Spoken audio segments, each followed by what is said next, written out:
তো বন্ধুরা, আপনারা কেমন আছেন? আজকে আমি ভোলা মাছ রান্না করব। মিক্সচার মেশিনে কাঁচা লঙ্কা, সর্ষে, লাল সর্ষে আর পেঁয়াজ নিয়ে নিলাম। এবার কড়াইতে তেল দিয়ে মাছগুলো ভাজতে দিয়ে দিলাম। মাছগুলো একটু লাল লাল করে ভেজে নেব। ভেজে ভোলা মাছটা সর্ষে বাটা বা লঙ্কা বাটা দিয়েও ভালো লাগে, সর্ষে বাটা দিয়ে বেশি ভালো লাগে খেতে।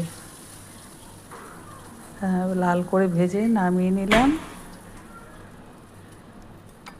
নামিয়ে নিয়ে এবার কড়াইতে আর একটু তেল দিয়ে দিচ্ছি।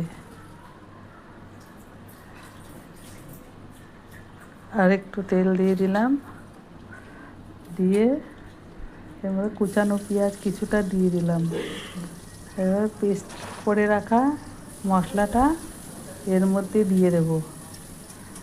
এই গরম ভাতে এই ভাতটা মাছটা খেতে ভালোই লাগে।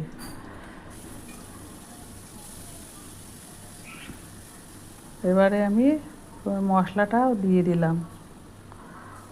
মশলাটা দিয়ে দিচ্ছি। এবার বাটিটা ধুয়ে আর একটু জল দিয়ে দিলাম। এই মশলাটা বেশি ফোটাতে হবে না, কারণ সর্ষে তো বেশি ফোটালে আবার তিতো লেগে যায়। একটু জল দিয়ে নিলাম। দিয়ে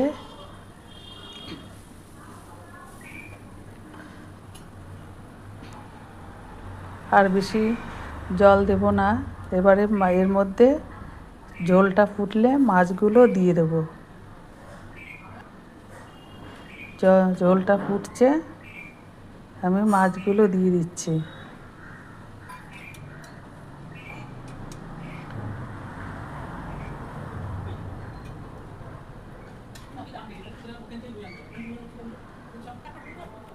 হয়ে গেছে, এবারে নামিয়ে নেব। দেখুন, খেতে কিন্তু অসাধারণ লাগবে। সর্ষে বাটা দিয়ে ভোলা মাছ খেতে ভালোই লাগে। গরম গরম ভাতের সাথে এক থালা ভাত খাওয়া যায়। আপনারাও এইভাবে ট্রাই করে দেখবেন।